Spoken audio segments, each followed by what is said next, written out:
Shares की जो खबरों में बने हुए हैं। सबसे पहले सर बात करते हैं टाटा स्टील की। मूडीज ने इन्वेस्टमेंट को अपग्रेड कर दिया है Baa3 रेटिंग के लिए। बाजार में कैसा असर देखने को मिल सकता है, और एक बार न्यूज के बारे में भी इन डेप्थ में बता दीजिए। टाटा स्टील में देखिए अभी जो हमारे पास न्यूज आ रही है वो है एक रेटिंग अपग्रेड की, जहां पे टाटा स्टील को मूडीज ने अपग्रेड किया है एंड जो ग्रेड है वो Ba3 इशूअर रेटिंग दी गई है यहाँ पे, और आउटलुक स्टेबल दिया गया है, यानी कि ये कंपनी के लिए पॉजिटिव निकल के आता है।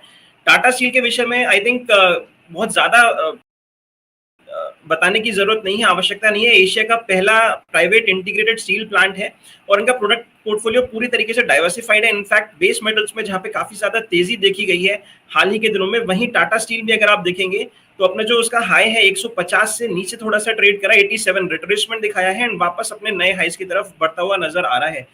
खबर अगर देखें तो हम कंपनी के लिए पॉजिटिव है, एक रेटिंग अपग्रेड है। और यहाँ पे जो स्टॉक की अगर मैं बात करूं, लेवल्स की बात करूं, 130 रुपए पे फिलहाल स्टॉक ट्रेड कर रहा है। कंपनी के लिए ये खबर पॉजिटिव है एंड ऊपर की तरफ हमें 137 रुपीज तक के लेवल्स यहाँ देखने को मिल सकते हैं शॉर्ट टर्म में। अगर हमें न्यूज बेस प्ले करना है तो स्टॉप लॉस हमारा रहना चाहिए यहाँ से करीब करीब 3 या 4 पॉइंट नीचे, यानी कि 126 रुपए के नीचे हमारा स्टॉप लॉस रहना चाहिए है। जी ठीक है, तो ये थी बात टाटा स्टील के बारे में। सर अगली खबर जो आ रही है वो आ रही है वेल्सपन कॉर्प के लिए। एक एमओयू साइन करा है तेलंगाना के साथ एक मैन्युफैक्चरिंग यूनिट को सेटअप करने के लिए, जिसके कॉस्ट है 350 करोड़। ये कैसा लग रही है खबर, और हमें बाजार में क्या असर देखने को मिल सकता है?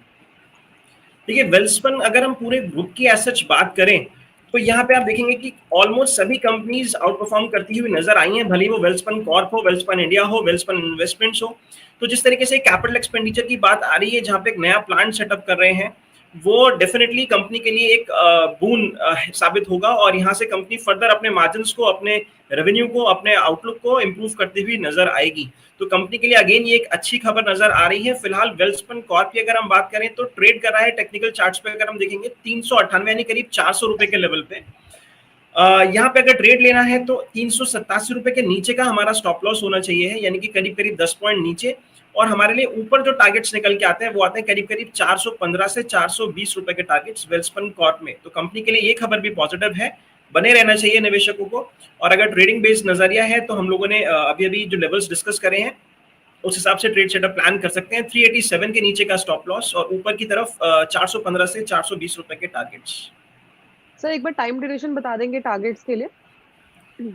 क्योंकि हम न्यूज बेस ये बात कर रहे हैं तो यहाँ पे जो टाइम फ्रेम रहेगा वो हद से हद 5 ट्रेडिंग सेशंस का रहेगा, यानी कि आप अगले मंगलवार तक इसको ट्रेड कर सकते हैं अगर हमें न्यूज बेस्ड ट्रेडिंग करनी है। अगर आप पोर्टफोलियो के हिसाब से बात कर रहे हैं, लॉन्ग टर्म होराइजन के हिसाब से बात कर रहे हैं, तो यहाँ पे हमारा स्टॉप लॉस रहना चाहिए करीब करीब 364 रुपए के नीचे। एंड इसको अपने पोर्टफोलियो में as a long term pick भी होल्ड करके रख सकते हैं। वेल्सपन कॉर्प और वेल्सपन इन्वेस्टमेंट्स दोनों ही बहुत ही अच्छे लग रहे हैं इन स्तरों पे। जी ठीक है, तो टाइम फ्रेम बता दिया है, साथ ही साथ बता दिया है कि जो अगले 5 ट्रेडिंग सेशन है वहां पे आप नजर बना के रख सकते हैं, और आपको 420 तक के टारगेट इसके अंदर देखने को मिल सकते हैं। ठीक है सर, एनटीपीसी ने अभी एक न्यू पैक्ट कंपनी के लिए साइन किया है जो कि ग्रीन हाइड्रोजन प्लांट के लिए है। कैसा लग रहा है इस टाइम पे? देखिए एनटीपीसी के साथ साथ इनफैक्ट जितनी भी कंपनीज हैं जो पावर सेक्टर में, एनर्जी सेक्टर में काम कर रहे हैं, वहां पे बढ़िया आउट परफॉर्मेंस देखने को नजर आ रही है। इनफैक्ट एनटीपीसी में जो एक खबर आई है जहां पे इन्होंने ये पैक्ट साइन किया है, एनटीपीसी में जो उन्होंने पैक्ट साइन किया है ग्रीन हाइड्रोजन प्लांट बनाने के लिए कोलकाता के लिए, अगेन कंपनी के लिए पॉजिटिव होने वाला है। ग्रीन हाइड्रोजन पे आप देखेंगे सरकार का बहुत ज्यादा फोकस है एंड रिन्यूएबल एनर्जी सोर्सेज पे बहुत ज्यादा जो भी स्टॉक्स हैं उनमें बहुत ट्रैक्शन देखने को मिल रहा है। तो वहां पे एनटीपीसी भी आउट परफॉर्म करता हुआ नजर आ रहा है। तो खबर के हिसाब से देखें कंपनी के लिए पॉजिटिव है। टेक्निकल चार्ट्स का अगर हम रुक करेंगे तो आप देखेंगे कि यहाँ पे स्टॉक जो है वो ट्रेड कर रहा है करीब 242 रुपए के स्तर पे।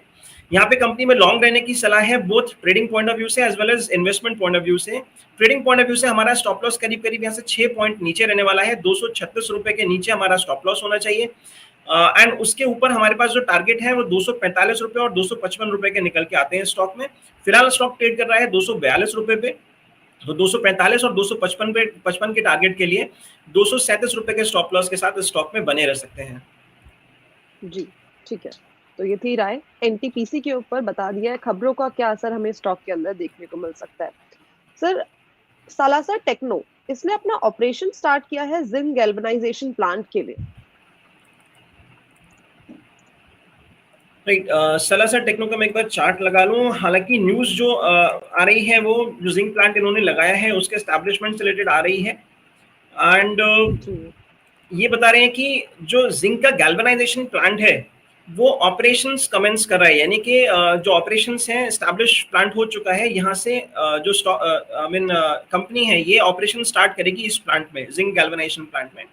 अगर आप सलासर इन टेक्नो इंजीनियरिंग को देखेंगे स्टॉक को, तो आप देखेंगे कि ये fastest growing steel structure manufacturer है और काफी अच्छा परफॉर्मेंस किया है कंपनी ने हाल ही के दिनों में। वीकली चार्ट्स अगर आप देखेंगे तो वहां पे भी आप देखेंगे स्टॉक ऑलमोस्ट ऑल टाइम हाइस पे ट्रेड करता हुआ नजर आ रहा है।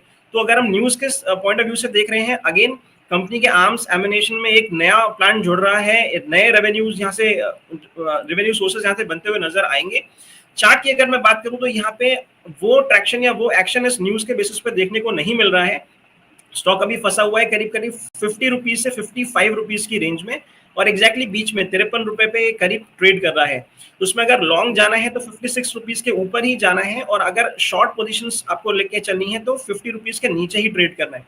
यानी कि 50 रुपए और 55 रुपए के बीच में जो रेंज है वहां पे ट्रेड नहीं बनता है। इस खबर का कोई इम्पैक्ट फिलहाल चार्ट के स्ट्रक्चर पे या स्टॉक के चार्ट्स पे नजर आता हुआ नहीं बन रहा है। हालांकि कंपनी के लिए पॉजिटिव खबर है, तो अगर इसमें ट्रेड करना भी है तो 56 रुपए के ऊपर हम लॉन्ग हो सकते हैं और 50 रुपए के नीचे हम शॉर्ट हो सकते हैं स्टॉक में। इस बीच में कोई ट्रेड नहीं बनती नजर आ रही है। जी, ठीक है। तो खबर का ज़्यादा असर हमें चार्ट्स पे नहीं देखने को मिल रहा है, बाकी सर ने ओवरऑल राय टेक्निकल बेसिस पे अपनी बता दी है। सर, केएम शुगर के अंदर जो एलके झुनझुनवाला है, वापस से एज़ अ चेयरमैन रीअपॉइंट हो गए हैं? जी हाँ, जो चेयरमैन का रिअपॉइंटमेंट की न्यूज आ रही है यहाँ पे, वो कंपनी के लिए पॉजिटिव साबित होगी, बिकॉज मैनेजमेंट स्टेबिलिटी मिलती है। और अगर आप देखेंगे जितने भी शुगर के स्टॉक्स हैं वो इथेनॉल वाली न्यूज की वजह से भी और अदरवाइज भी बहुत ज्यादा चर्चा में रहे हैं। केएम शुगर मिल के स्टॉक में अगर आप चार्ट्स पे नजर डालेंगे तो आप देखेंगे ये स्टॉक भी करीब करीब 36 रुपए यानी ऑल टाइम हाइज के अराउंड ट्रेड कर रहा है। एंड यहाँ से भी स्टॉक में आपको तेजी देखने को मिल सकती है। तो कंपनी के लिए मैनेजमेंट पॉइंट ऑफ व्यू से, मैनेजमेंट की स्टेबिलिटी के पॉइंट ऑफ व्यू से ये न्यूज फ्लो पॉजिटिव है।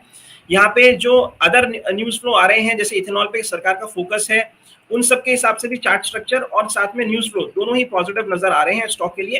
तो यहाँ पे अगर किसी को पोजिशनली ट्रेड करना है तो सिर्फ इस न्यूज के बेसिस पे तो आप लॉन्ग हो सकते हैं। स्टॉप लॉस आपका 36 रुपए के नीचे रहना चाहिए। फिलहाल स्टॉक ट्रेड कर रहा है 37 रुपीज पे, तो 1 रुपए का स्टॉप लॉस, और ऊपर की तरफ आपके जो टारगेट्स हैं वो करीब 40 रुपीज के हो सकते हैं।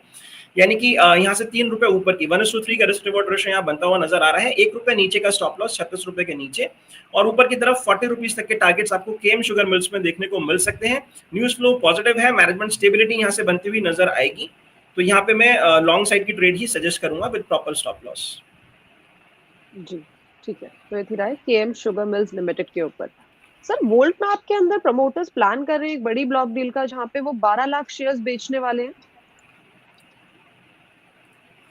राइट, तो देखिए कंपनी से पहले मैं बात करूंगा जो ब्लॉक डील है या आई मीन जो प्रमोटर अपना स्टेक सेल करता है, इसको हमें आई मीन काफी क्रिटिकली एनालाइज करना होता है।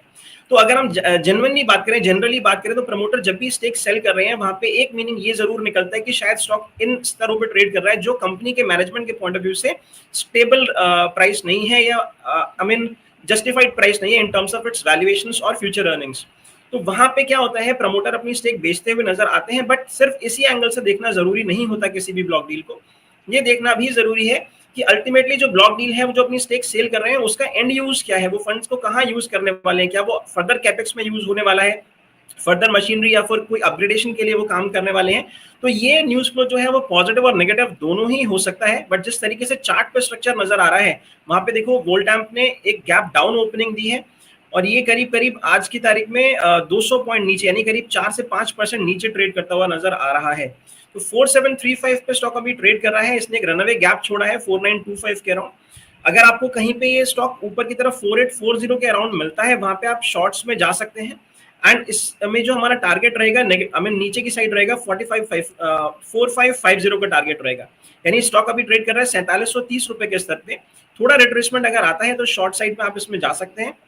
हमारा स्टॉप लॉस उस केस में रहेगा 4950 का, यानी कि यहाँ से करीब करीब 200 पॉइंट ऊपर, एग्जैक्टली यहाँ पे शॉर्ट नहीं करना है, स्टॉक को थोड़ा ऊपर आने देना है 4850 के अराउंड, वहां पे आप 100 रुपए के स्टॉप लॉस के साथ इसमें शॉर्ट्स ले सकते हैं। और नीचे की तरफ 4550 यानी कि यहाँ से करीब करीब 200 पॉइंट और 4850 से 300 पॉइंट के नीचे के टारगेट्स आपको देखने को मिलेंगे। तो यहाँ पे भी 1:3 का रिस्क रिवॉर्ड रेशियो निकल के आ रहा है। न्यूज फ्लो कंपनी के लिए फिलहाल नेगेटिव है, बिकॉज प्रमोटर स्टेक सेल कर रहे हैं, कहीं ना कहीं उनको जो अर्निंग्स है वो जस्टिफाइड नहीं लग रही है, वैल्यूएशंस जो है वो जस्टिफाइड नहीं लग रही हैं। यहाँ पे जिस हिसाब से टेक्निकल चार्ट में डेवलप हो रहे हैं वो भी शॉर्ट्स की तरफ ही इशारा कर रहे हैं। तो 4850 के अराउंड